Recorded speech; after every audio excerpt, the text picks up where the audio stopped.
नमस्कार भाइयों और बहनों, क्या आप सभी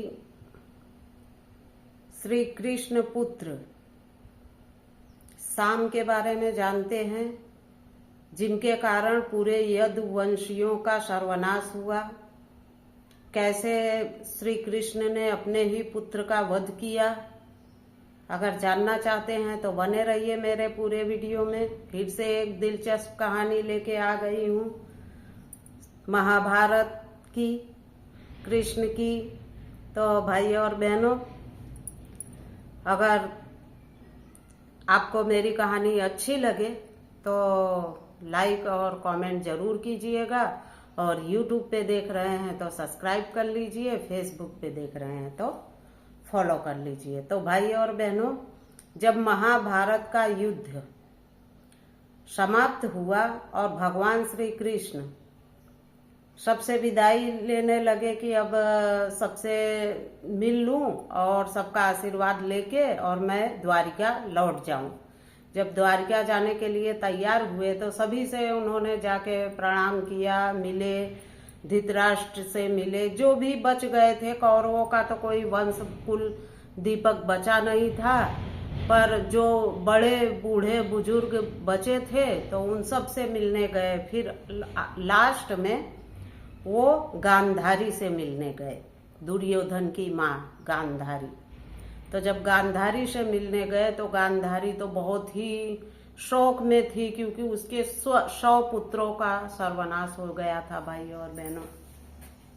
तो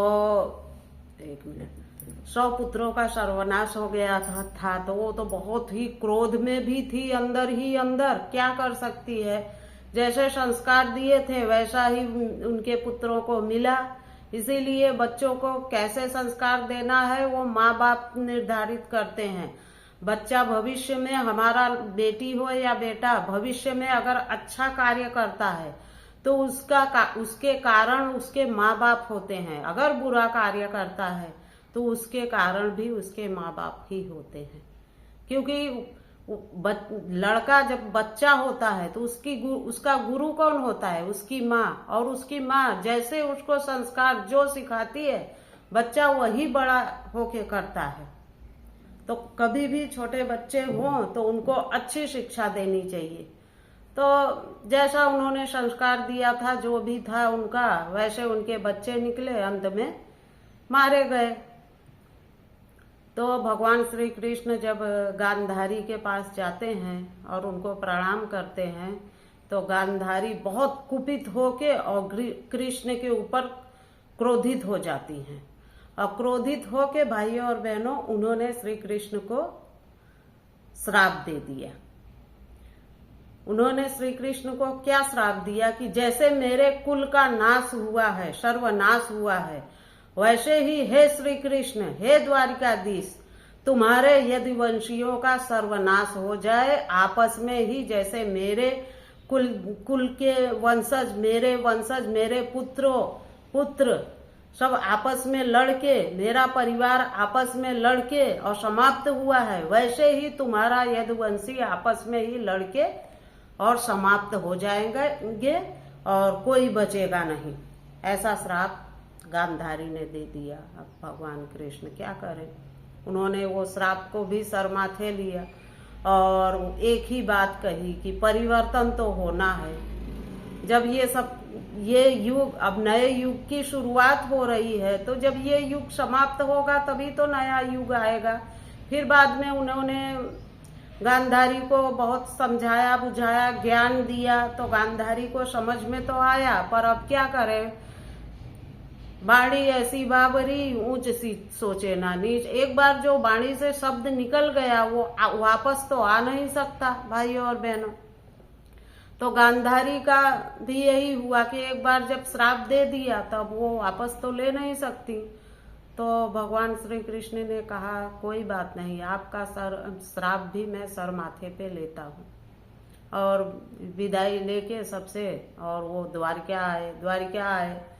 तो आप सभी को पता होगा, दुर्योधन की पुत्री लक्ष्मणा श्री कृष्ण के पुत्र से उसका विवाह हुआ था। श्री कृष्ण के पुत्र का ससुर था दुर्योधन। लक्ष्मणा का विवाह हुआ था भगवान कृष्ण के पुत्र शाम से। तो आए तो उन्होंने देखा शाम, उनका पुत्र जो शाम था वो बहुत ही दुराचारी था, मदिरा पान हमेशा करता था, हमेशा मतलब गलत ही काम करता था और अपने पिता से बहुत ही दुश्मनी रखता था। यानी कि अपने श्री कृष्ण को वो बिल्कुल अच्छा नहीं मानता था, श्री कृष्ण से बहुत ही अपने पिता से नफरत करता था। क्यों करता था इसके बारे में भी मैं विस्तार से बताऊंगी भाई और बहनों, क्योंकि वीडियो बड़ा हो जाएगा। करता था तो एक दिन की बात है कि दुर्वासा ऋषि आए हुए थे। तो शाम ने क्या किया, घंघरा चोली पहन के और सर अपना चुनरी से ढक के और एक मूसल, जिसको हम आज के जमाने में खल बोलते हैं, मूसल उसने ऐसे पेट में लगा के और दुर्वासा ऋषि के पास पहुंच गया और कहा कि आप बताइए कि मुझे पुत्र होगा या पुत्री। दुर्वासा ऋषि ने आंख बंद की और उन्हें जब पता चला कि ये तो मेरे साथ परिहास कर रहा है, उन्हें बहुत तेज क्रोध आया और उन्होंने उसको श्राप दे दिया। श्राप क्या दिया कि ये जो तू मूसल लेके आया है, यही मूसल आज के 7वें दिन तेरे पेट से जन्म लेगा और वही मूसल पूरे यदुवंशियों के विनाश का कारण बनेगा। श्राप दे दिया उन्होंने, अब क्या करें। 1 मिनट भाई और बहनों, ये दरवाजा खुल गया, बने रहिए मेरे साथ, मैं आती हूँ।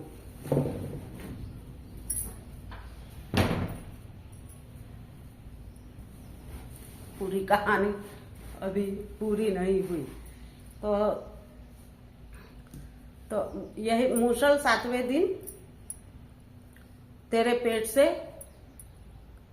जन्म लेगा और यही मूसल यदुवंशियों के विनाश का कारण बनेगा। अब श्राप मिल गया, भगवान कृष्ण को पता चला।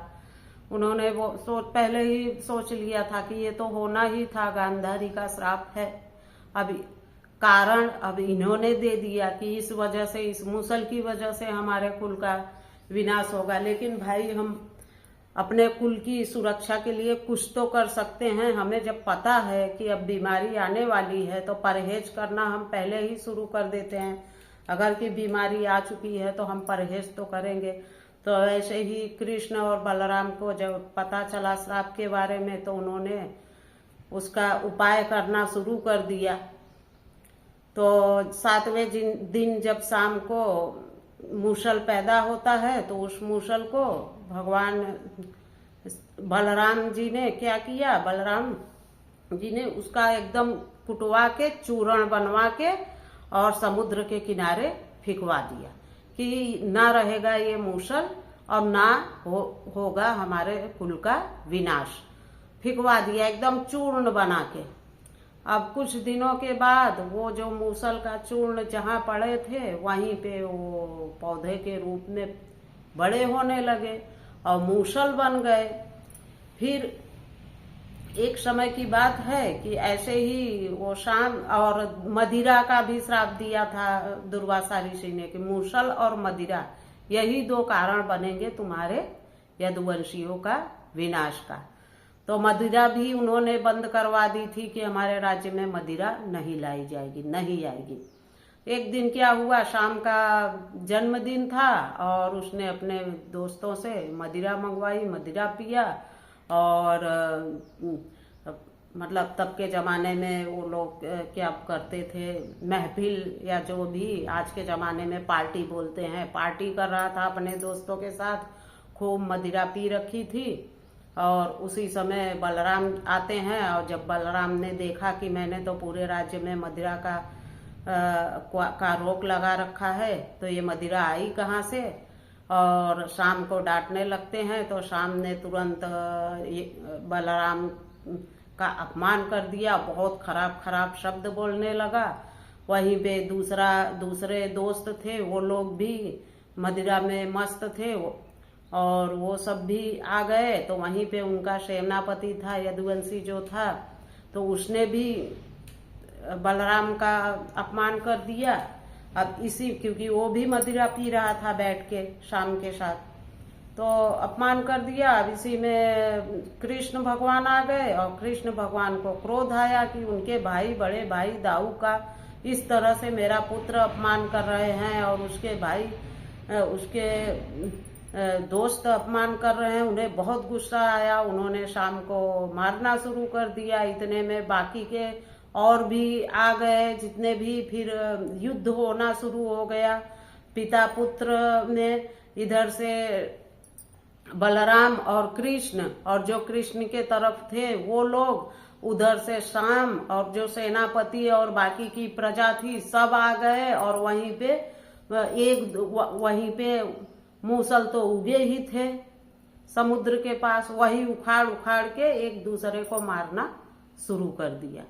और मारना शुरू कर दिया एक दूसरे को, सब मार के और वही मर गए। भगवान कृष्ण के हाथों मूसल से ही उनके पुत्र का वध हुआ था। भगवान श्री कृष्ण ने ही अपने पुत्र शाम को मारा था। और जब सब मर गए, फिर बलराम कहते हैं कि हे माधव, ये हमने क्या किया? हमने अपने ही हाथों अपने ही वंश का विनाश कर दिया, ये क्या हो गया? जब सब मरा गए, तब भगवान श्री कृष्ण कहते हैं कि भाई अब हमें जाना है। अब जो शुरुआत किया था उसका अंत तो करना ही है। अब नए युग की शुरुआत होगी। हमने ये शुरुआत किया था तो अंत भी मुझे ही करना पड़ेगा इसका। तो अंत हो गया। और भगवान श्री कृष्ण ने दाऊ भैया को बोला कि भाई आप चलिए बैकुंठ और पीछे से मैं आता हूँ। अब हमारा यहाँ पे कोई काम नहीं है, सारे कार्य पूर्ण हो चुके हैं, अब हमें यहाँ से प्रस्थान करना है। तो अर्जुन आए हुए थे, जो भी बहन बेटी, जो भी उनके घर की बहुएं वगैरह थी, अर्जुन को सौंप दिया कि आप हस्तिनापुर लेके जाइए और इन सबका पालन पोषण करना। और फिर भगवान का भी कैसे भगवान ने समाधि ली उसकी कहानी मैं बाद में लेके आऊंगी। भाई और बहनों, बहुत बड़ी वीडियो हो जा रही है, मैं बहुत ही फास्ट बोल रही हूँ, बहुत ही कम शब्दों में बता रही हूँ, फिर भी वीडियो बड़ा हो जा रहा है तो क्षमा चाहूंगी। शॉर्टकट में मैंने आप सभी को बताया कि यदुवंशियों का अंत कैसे हुआ था। कहानी अच्छी लगे तो लाइक कमेंट जरूर कीजिएगा और मेरे चैनल को फॉलो कर लीजिए और सपोर्ट कीजिए। जय श्री कृष्णा।